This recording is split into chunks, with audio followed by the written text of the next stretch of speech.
Welcome, curious minds, to another deep dive. Today we're embarking on quite a journey into how to manifest happiness.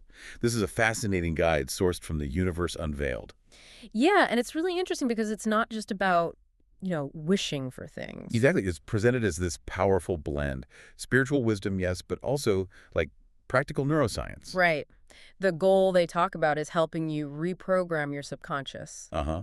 Mm. And embody your highest identity so you can actually live from a place of peace, joy, purpose. All that good stuff. So, our mission here in this deep dive is really to unpack the practical steps, the daily things these sources suggest you can do. To make happiness feel less like a destination and more like your default state. Your lived state, yeah. And what's really compelling, I think, is the core idea they start with.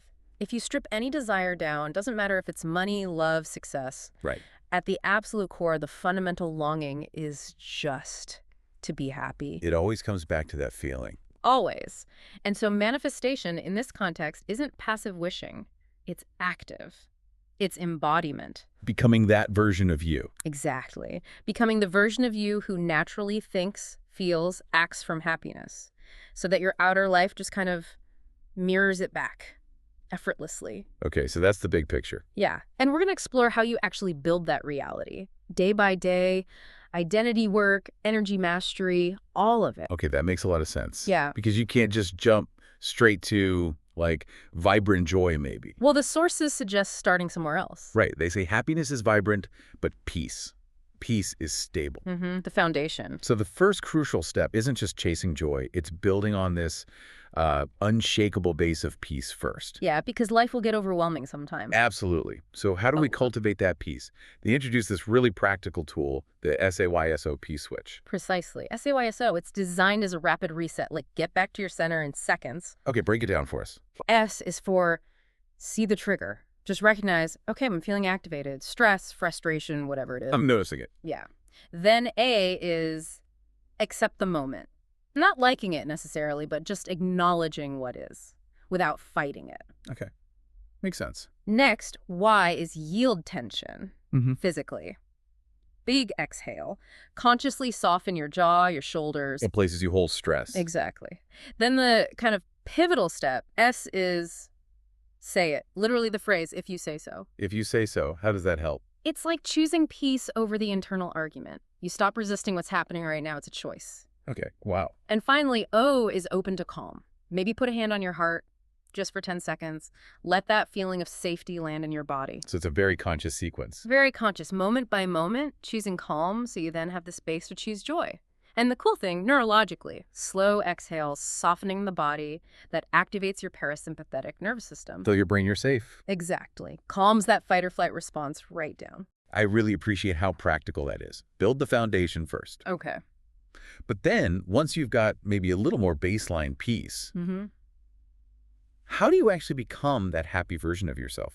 Like right now. Yeah, because the sources are clear. Happiness isn't some future thing you arrive at. It's already in you as a state. Right. It's about stepping into it on purpose and then returning to it again and again until it becomes your natural go-to. And that sounds like it's got to be more than just thinking happy thoughts. Oh, absolutely. It's an identity shift. This piece of advice is, I think, profound. Replace I'm trying to be happier with I'm learning to live from happiness more each day. Oh, I like that. From future goal to present process. Exactly. And your body, your physiology, that's like a fast lane to changing your state. Oh, so. Well, stand taller, breathe slower. Those actions send direct signals through the vagal nerve to your brain, influencing your emotional state. So you make those tiny choices, micro choices they call them. Yeah, micro choices that match that happiest version of you. Grab water, step outside into the sun for a minute. Put on one song that lifts you up. Totally. Small things. But they add up. They literally start rewiring your default settings over time. I love that. Micro choices. Yeah. It feels so much more doable. Like anyone can start right now. And it really reinforces that line from the sources. Thoughts aim, feelings imprint. We can think about being happy, but how do we actually feel it? Yeah. And make that feeling stick, imprint it deep down. Right. This is where embodiment really clicks in. They suggest spending just like 60 seconds really savoring the body feel of happiness. The physical sensation. Yeah. What's it feel like in your body? Maybe warmth in your chest, soft eyes, relaxed jaw, maybe a playful energy. Okay, so you tune into that. You tune in, and then you consciously name it, this is happiness in my body. That mindful presence, and creates a really strong imprint on your neural pathways, strengthens the thought-feeling connection. Making it more real. Exactly. And they even have this little 2-step ritual to receive. Okay. Hand over your heart, say thank you, then open your arms wide and declare, I'm ready to receive. Huh. It's quite physical? Very physical. It's embodying openness to joy, telling your whole system, hey, it's safe, I deserve this. Okay, but here's where, for me, it gets really interesting. That subconscious part? The 95%. Yeah. Running the show, basically. Right. We can consciously try all this stuff, but if those old patterns keep pulling us back... It feels like swimming upstream. Hard work. Totally. So how do the sources suggest we actually interrupt those deep patterns and then skillfully put in the new joyful states instead? Okay, so change needs 2 things. Pattern interrupts, and then inserting better feelings. Interrupt and insert. Exactly. And they offer some really cool tools through what they call elemental embodiment, using the element. Like earth, air, fire, water. You got it. So use water, rinse your hands or face, and consciously imagine washing off that old, unhelpful state. Visualizing it washing away. Yeah, use air. Take 4 slow, deep breaths near an open window, really feeling new energy coming in. Yeah. Connect with earth. Stand barefoot on the ground if you can, just for 60 seconds. Feel grounded, release tension. Grounding. Nice. And use light fire. Step into direct sunlight. Let that warmth physically recharge you. Feel that joy and vitality come back. Wow. So using the physical senses. Powerful anchors for new emotional states. Using the world around you. Like using the physical world as a kind of reset button. That makes sense. Yeah. And then there's a specific state swap in 30 seconds they recommend. Sounds super efficient. It really is. No. Designed for those moments you need a quick shift. Like right now. Okay, what is it? First, shake out your hands. Like literally shake them. Disrupts your physical state immediately. Okay, shake it out. Then adjust your posture. Sit or stand more upright. Instantly signals confidence, openness. Changes your physiology again. Right. Then offer a half smile. Just a slight curve of the lips. Even that can trigger positive neurochemicals. A little smile. Got it. And finally, recall a micro win from the last 24 hours. Something small you did well or felt good about. Ah, bringing in a positive memory. Exactly. That whole sequence powerfully interrupts the negative loop and inserts a better feeling instantly. Interrupt insert. And then the key is repeat. Consistency builds those new neural pathways. Brilliant. Simple, effective. Yeah. Okay. But happiness also needs, like, space to actually land, right? Definitely. We're often so busy rushing around distracted. Yeah. How do we make consistent space for it every day? They mentioned a 10-minute daily space routine. Yeah, and this is designed to be super accessible even on the craziest days. And 10 minutes. Let's live the 10 minutes. Starts with 2 minutes of silence, hand on heart, focus on longer exhales, calms the nervous system right away. 2 minutes, okay. Then 3 minutes for specific gratitude, not just I'm grateful, but naming 10 concrete things. I'm grateful for this cup of tea, the sunshine. Specificity amplifies the feeling. 10 specific things. Got it. Next, 3 minutes of scripting. This is fun. You write from your happiest self as if it already happened. Today, I felt play for clarity you pre-pave the day emotionally. Writing it into reality almost. Yeah. Kind of. And finally, 2 minutes of stillness. Just soaking in the feeling of, I am okay right now, letting the new state integrate. Silence, gratitude, scripting, stillness. 10 minutes. That's the core routine, creates that daily space. So putting this all together, Yeah. when it comes to really rewiring that huge 95% subconscious part that's running things. Yeah, the autopilot. Right. Conscious effort starts it, but what makes it stick? What seals it in? Repetition. But specifically intentional repetition. That's what rewires the subconscious. And they have techniques for that too. Powerful ones. One is called SAS micro. SS stands for state akin to sleep. Okay.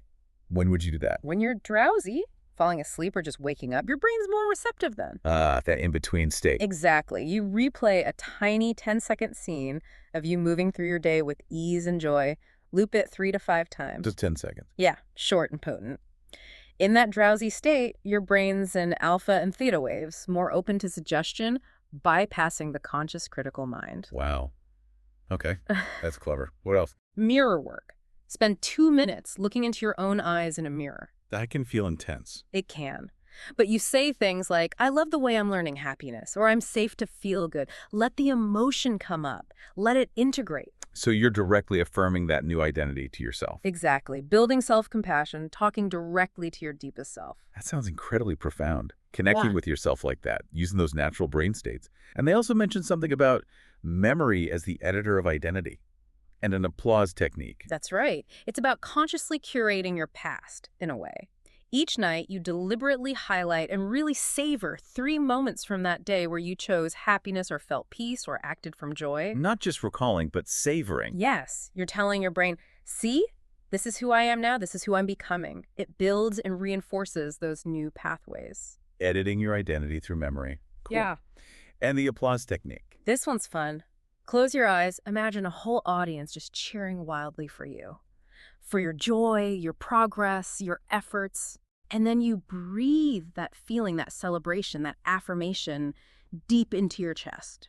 Anchor it in. So you're creating your own internal cheering squad. Pretty much. A positive feedback loop for your internal shifts. Makes the new identity feel real, celebrated. Okay, so we're doing the internal work, the embodiment, the subconscious training.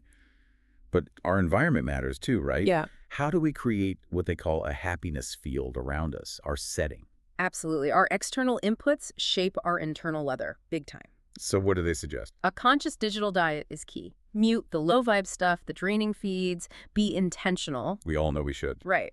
But then consciously choose one uplifting, long-form input daily. A good book, an inspiring podcast or lecture, dedicated practice time.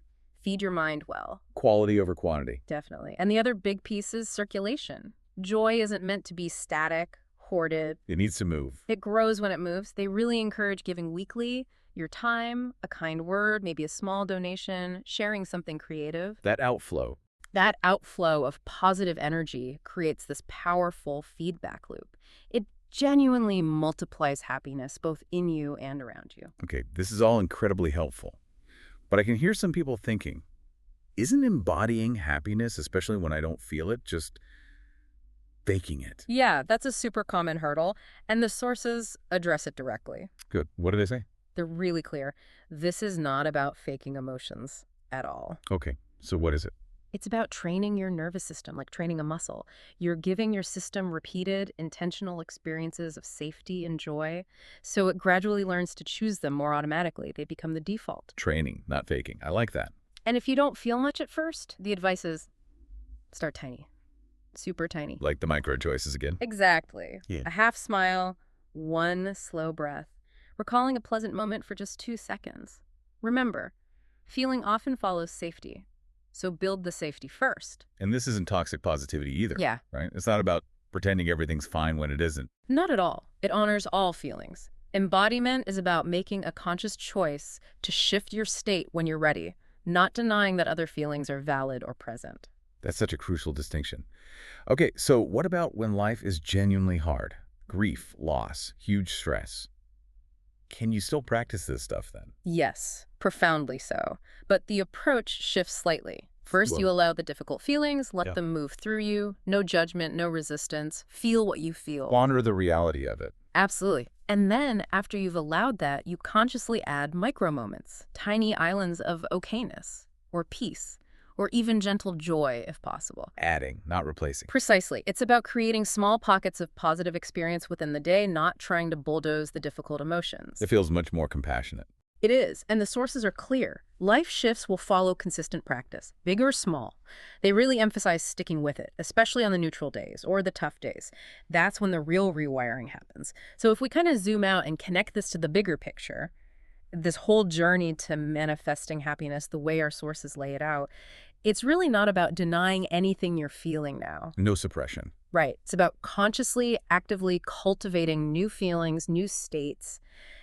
It's a choice. A powerful one you make day in, day out. You're basically training your nervous system, teaching it to choose safety and joy more often, more automatically. Exactly. That's what really stands out for me too. The consistent message, loud and clear. Happiness isn't some prize you win later. It's a state you practice until it just becomes you. You start with peace. Mm-hmm. You embody that happy self in tiny lived moments. Interrupt the old patterns. Yeah, enter the old stuff, give joy space to breathe with that daily routine, and actively train that massive 95% subconscious mind. Again and again. Again and again. The sources really drive home that your life ultimately rises to meet the state you keep returning to, the one that becomes your home base. Your energetic signature, almost. Yeah. So what does this all mean for you, listening right now? If happiness is a state you practice, maybe consider this. What's one tiny micro choice you could make, like right now, in the next minute? Something that aligns with the version of you who's learning to live from happiness, even if it feels really small. Could be anything. Could it be that pocket smile, just a little upward turn of the lips, a slow, deliberate exhale? Or just naming one thing you see or hear or feel right now that feels okay or even slightly pleasant. How might doing that consistently, these tiny moments, chosen on purpose, how might that start to rewire your inner world and then eventually reflect back in your outer life? Something to think about.